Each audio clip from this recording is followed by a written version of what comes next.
fad dieting. There's no pills that I took. There's nothing, okay? This is just pure, genuine, authentic, real life tips that I implemented into my life, and I just kept up with it, right? So I never did any yo-yo dieting. It just became me. I became embodied, okay? I became aligned and embodied with every single tip that I'm about to tell you, so stay tuned. Okay, so number one, this is where I really feel like, especially today where Uber Eats, we have so much access to food. So the first one that I'm going to tell you about is not eating when I'm not hungry. Okay, I don't eat when I'm not hungry. Okay, so if you're trying to lose weight, if you're trying to get those pounds off, there's so many opportunities to eat. We have Uber Eats, we have Postmates, we have 24-hour restaurants open all hours of the night. Obviously, we have our nice full refrigerators full of whatever kind of food that we please to fill it up with, right? So I just made it a point. I woke up one day and I said, look, I am going to listen to my body. I'm going to really feel into my body.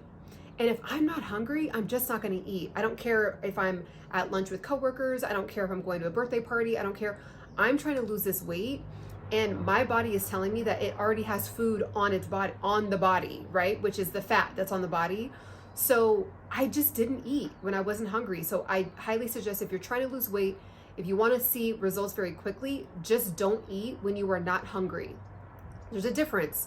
There's a difference between a craving and then eating when you're actually hungry, okay?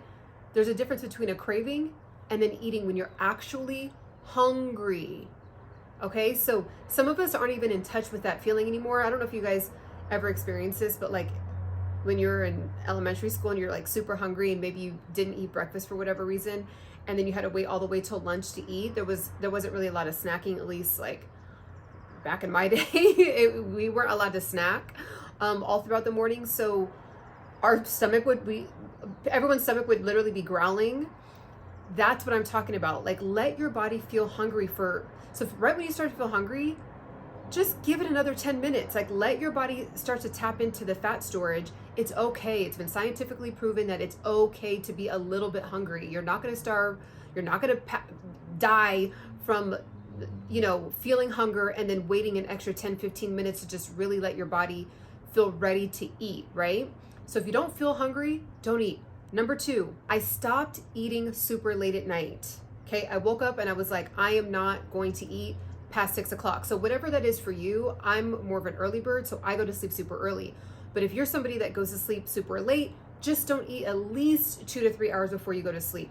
Now, let's be honest, if you're going to an event or you're going to the club or you're going to a lounge or you're going to whatever, and then you want to eat after, I just didn't. Like, I was that serious about wanting to lose the 30 pounds. So I was like, you know what? If I go out and enjoy a night out, I'm not going to eat after. I'm not going to, everyone from the lounge or from the club goes to, this one spot that has 24-hour food. I just didn't eat it.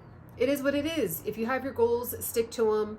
Like, don't play yourself. Just, if you have a goal, you have to do what you have to do. So I just didn't eat super late at night. So I didn't eat late at night, and I didn't eat 2 hours before I went to sleep. So again, life happens. Sometimes, like, you might end up being super tired or something and then falling asleep an hour before, and you ate an hour before you went to sleep. Don't overthink it. But that's what I did. I just was like, I'm going to go to sleep early tonight. So I'm going to go to sleep at 9:30, 10 o'clock. So I'm going to stop eating at 6 o'clock, 6:30. That's what I did.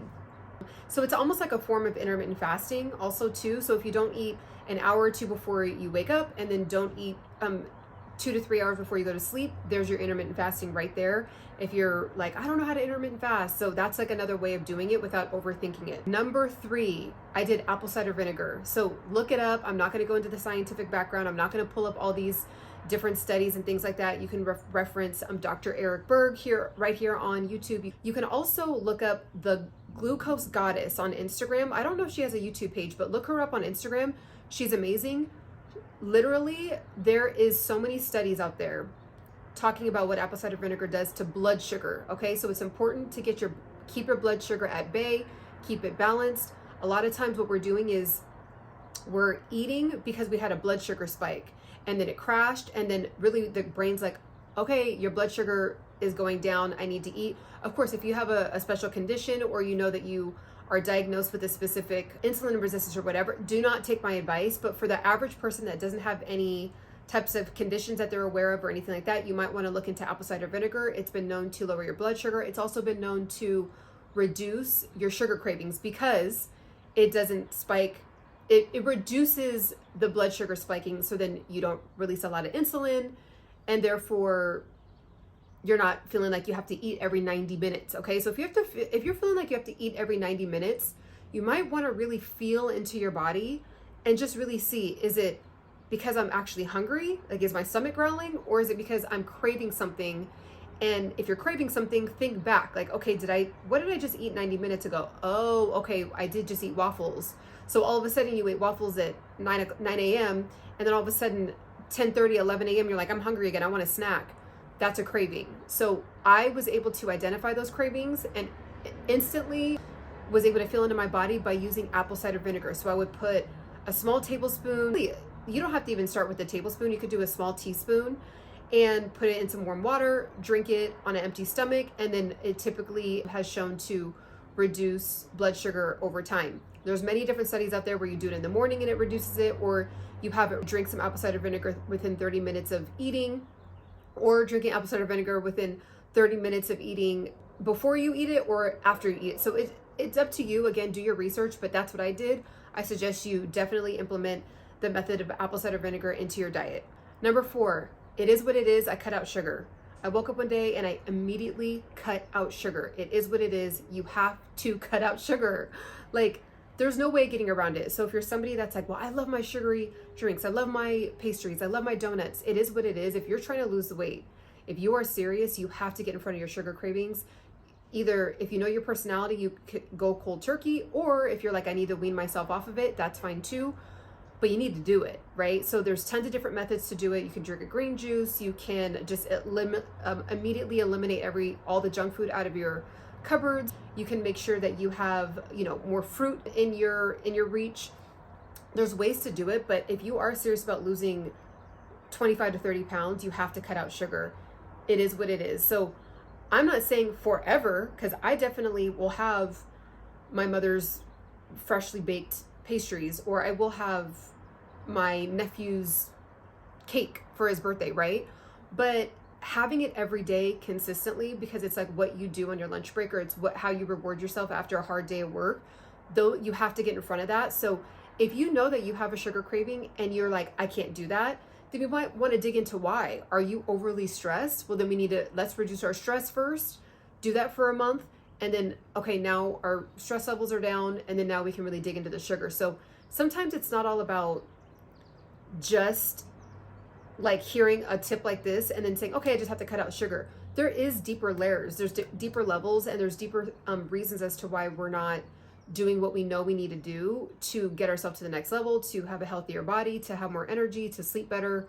If you just can't do it, you really might want to consider that you might have a sugar addiction. And there's tons of videos on YouTube. Maybe I'll do one day, but there's tons of videos on YouTube on how to get rid of a sugar addiction, and there's different methods. But what I will say with me, again, is only eating when I'm hungry, not eating super late, and then having apple cider vinegar. All those things in combination helped reduce my sugar cravings. Also, what I want to say with not eating sugar, I ate fruit. I didn't have a ton of it, but I definitely did have raspberries, blueberries. I might have a banana here and there, maybe half an apple here and there, and that's fine, okay? People are so scared of fruit. Yes, if you eat anything in abundance, it's gonna be too much for you, but fruit has so many vitamins and minerals in it, gives you natural energy, and then there's fiber, so your body is getting rid of it. In your body, once it's done, it gets whatever it needs, and then it gets rid of whatever it doesn't need, okay? So eating regular, just processed sugar does nothing for you. It might give you one little hit of blood sugar, and unless you're gonna go run a marathon, or unless you're gonna go get on the treadmill, it just does nothing for you. You don't get any vitamins or nutrients, and then there's no fiber in it.